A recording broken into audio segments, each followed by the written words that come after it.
Hello friends, welcome back to our கண்ணின் மணியே channel. எல்லாருக்கும் வணக்கம். தொடர்ந்து நம்ம சேனலை சப்போர்ட் பண்ணுற உங்கள் எல்லாருக்கும் நம்ம ஃபேமிலியோட ஒரு பெரிய தேங்க்ஸ். தொடர்ந்து நம்ம சேனலுக்கு சப்போர்ட் பண்ணுங்க. இன்னைக்கு நம்ம சேனலில் ஒரு சூப்பரான ரெசிபி தான் பார்க்க போகிறோம். சிலவங்க பியூர் வெஜிடேரியனாக இருப்பாங்க, சிலவங்க நான்வெஜ்ஜும் சாப்பிடுவாங்க. இவங்க 2 பேருக்குமே ரொம்ப பிடிச்ச ரெசிபி தான் இன்னைக்கு நம்ம சேனலில் செய்ய போகிறோம். என்னன்னு யோசிக்கிறீங்களா? மஷ்ரூம் கிரேவி, காளான் பிரட்டல் எப்படி பண்ணணும்னு பார்க்கலாம். இந்த மஷ்ரூம் கிரேவி ஒரு 10 to 15 மினிட்ஸில் டக்குன்னு செஞ்சிடலாம். இந்த மஷ்ரூம் கிரேவிக்கு இப்போது நான் ஒரு 1/2 kg மஷ்ரூம் நல்லா வாஷ் பண்ணி எடுத்திருக்கேன். எவ்வளோ சூப்பராக ஃப்ரெஷ்ஷாக நல்லா ஒயிட்டாக குண்டு குண்டாக இருக்குன்னு பார்த்தீங்களா? இந்த மாதிரி ஃப்ரெஷ்ஷான மஷ்ரூம் தான் நம்மளுக்கு ரொம்பவே நல்லது. இப்போ இந்த மஷ்ரூமை இந்த மாதிரி குட்டி குட்டியாக கட் பண்ணி வச்சுருக்கேன். நீங்கள் வேணும்னா இன்னும் கூட குட்டியாக கட் பண்ணிக்கலாம். இதுக்கு தக்காளி ஒரு மீடியம் சைஸ் 2 இந்த மாதிரி கட் பண்ணி வச்சுருக்கேன். பெரிய சைஸ் வெங்காயம் குட்டி குட்டியாக கட் பண்ணிக்கலாம். ஒரு 2 ஸ்பூன் அளவுக்கு இஞ்சி பூண்டு பேஸ்ட் குட்டியாக கட் பண்ணிக்கலாம். குட்டி குட்டியாக கட் பண்ண பச்சை மிளகாய் ஒரு 3 எடுத்திருக்கேன். கருவேப்பிலை கொஞ்சம். இப்போ ரெசிபி செய்ய ஸ்டார்ட் பண்ணிடலாம். ஒரு பேனில் ஒரு 3 ஸ்பூன் அளவுக்கு ஆயில் ஊற்றியிருக்கேன். ஆயில் சூடானதும் பட்டை, கிராம்பு, பிரிஞ்சி லீஃப், ஒரு அன்னாசி பூ போட்டுக்கலாம். நல்லா பொரிஞ்சதும் 1 ஸ்பூன் அளவுக்கு சோம்பு ஆட் பண்ணிக்கோங்க. நல்லா இந்த மாதிரி எல்லாம் பொரிஞ்சு வந்ததும் வெங்காயத்தை ஆட் பண்ணலாம். நம்ம அடிக்கடி மஷ்ரூம் சாப்பிட்றதுனால நம்மளோட பற்கள், நகங்கள், தலைமுடிலாம் நல்லா வளர்ச்சி அடையும்னு சொல்கிறாங்க. வெங்காயம் ஓரளவுக்கு வதங்கினதும் இப்போ பச்சை மிளகாயும் கருவேப்பிலையும் சேர்த்துக்கோங்க.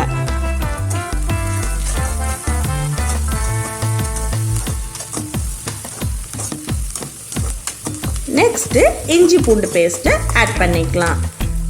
இஞ்சி பூண்டு பேஸ்ட் ஆட் பண்ணி நல்லா வதக்கி விடுங்க. பச்சை வாடை போகிற அளவுக்கு நல்லா இஞ்சி பூண்டு பேஸ்ட்டு வதங்கணும். அது கூடவே இந்த வெங்காயமும் வதங்கிடும். பிளட் ப்ரெஷர் இருக்கிறவங்க அடிக்கடி இந்த காளான் சாப்பிட்டா இதில் இருக்க பொட்டாசியம் சத்து அதிகரித்து பிளட் ப்ரெஷரை நல்லா குறைக்கும்னு சொல்கிறாங்க. இஞ்சி பூண்டு ஸ்மெல் நல்லா போய் வதங்கினதுக்கப்புறம் தக்காளியை தூக்கி கொட்டிடலாம்.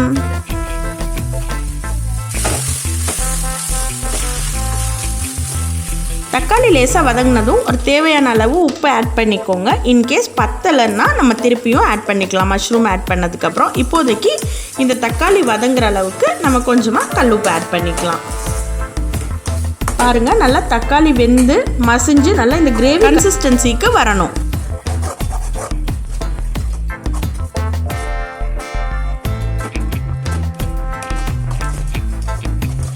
இப்போ நம்ம கட் பண்ணி வச்சுருக்க மஷ்ரூம் எல்லாத்தையும் ஆட் பண்ணிக்கலாம்.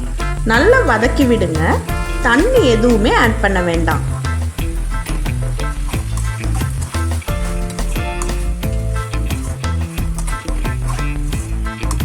பொதுவாகவே மஷ்ரூமில் தண்ணி நல்லா விட்டே வெந்து வரும். ஸோ தண்ணி நீங்கள் எதுவும் ஆட் பண்ண வேண்டாம், அப்புறம் கொல கொலன்னு ஆகிடும்.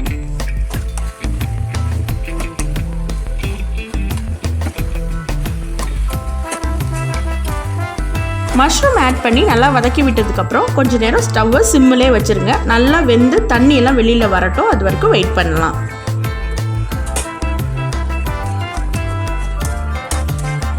பாருங்கள், சூப்பராக தண்ணி விட்டு வெந்திருக்கு. எவ்வளோ தண்ணி இருக்குது பாருங்கள். நம்ம தண்ணி ஊற்றவே இல்லை, பட் இவ்வளோ தண்ணி வந்திருக்கு. இந்த அளவுக்கு வெந்ததுக்கப்புறம் 1 ஸ்பூன் அளவுக்கு மிளகாத்தூள் ஆட் பண்ணிக்கலாம். நீங்கள் காரம் அதிகமாக சாப்பிடுவீங்க அப்படின்னா இன்னொரு 1/2 ஸ்பூன் இல்லை 1 ஸ்பூன் கூட நீங்கள் மிளகாத்தூள் ஆட் பண்ணிக்கோங்க.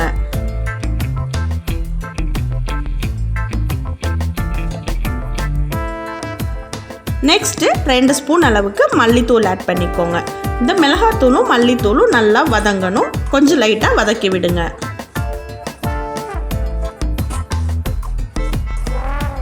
நல்லா மிளகாத்தூள் மல்லித்தூள் எல்லாம் அந்த மஷ்ரூமோட நல்லா ஆட் ஆகி வர்றப்ப ஒரு 1/2 டீஸ்பூன் ஜீரகத்தூள் ஆட் பண்ணிக்கலாம். நல்ல ஒரு ஃப்ளேவரை கொடுக்கும்.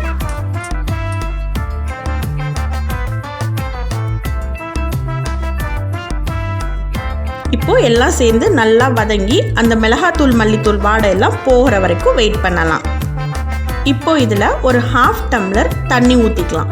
உங்களுக்கு நல்ல குழம்பா வேணும்னா 1 டம்ளர் கூட நீங்கள் ஆட் பண்ணிக்கோங்க. எனக்கு கொஞ்சம் கிரேவி கன்சிஸ்டன்சியாக வேணுன்றனால நான் இன்றைக்கி 1/2 டம்ளர் தண்ணி தான் ஊற்றிருக்கேன்.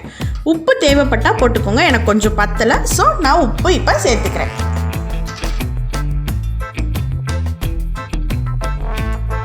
நல்ல ஒரு கொதி வர வரைக்கும் மூடி வச்சிடலாம். சூப்பராக வெந்து செம்ம டேஸ்டியாக வாசமாக இருக்குது பாருங்கள். இந்த மாதிரி ஒரு கொதி வர வரைக்கும் வெயிட் பண்ணுங்கள். இப்போது கொதிச்சிருச்சு, ஸ்டவ்வை ஆஃப் பண்ணி சுட சுட சூப்பரான மஷ்ரூம் கிரேவியை சர்வ் பண்ணிடலாம். வெயிட் லாஸ் பண்ணணும்னு நினைக்கிறவங்க அடிக்கடி இந்த மஷ்ரூம் சாப்பிட்டா இதில் இருக்க அந்த ஃபைபர் கண்டென்ட் வந்து நம்மளோட வெயிட் லாஸ்க்கு ரொம்ப ஹெல்ப் பண்ணுன்னு சொல்கிறாங்க. இந்த மஷ்ரூம் கிரேவி நீங்கள் ரைஸுக்கும் சப்பாத்தி தோசை எதுக்கு வேணாலும் சைட் டிஷ்ஷாக யூஸ் பண்ணலாம். செம்ம டேஸ்டியாக சூப்பராக இருக்கும். நம்ம சேனலை மறக்காமல் சப்ஸ்கிரைப் பண்ணிக்கோங்க, பக்கத்தில் இருக்க பெல் ஐக்கானை கிளிக் பண்ணுங்கள். இந்த வீடியோ பிடிச்சிருந்துச்சுன்னா மறக்காமல் லைக் பண்ணுங்கள், ஷேர் பண்ணுங்கள். கண்டிப்பாக கமெண்ட் செக்ஷனில் வீடியோ எப்படி இருந்துச்சுன்னு கமெண்ட் பண்ணுங்கள். இன்னும் நம்ம சேனலில் என்ன மாதிரியான வீடியோஸ் எல்லாம் நீங்கள் எக்ஸ்பெக்ட் பண்ணுறீங்கன்னு கண்டிப்பாக கமெண்ட் செக்ஷனில் சொல்லுங்கள். நாங்கள் சீக்கிரமே அப்லோட் பண்ணுறோம். உங்களை இன்னொரு வீடியோவில் இன்னொரு இன்ட்ரெஸ்டிங்கான கான்செப்ட் இல்லை இன்னொரு இன்ட்ரெஸ்டிங்கான ரெசிபியோட மீட் பண்ணுறேன். அது வரைக்கும் பாய்.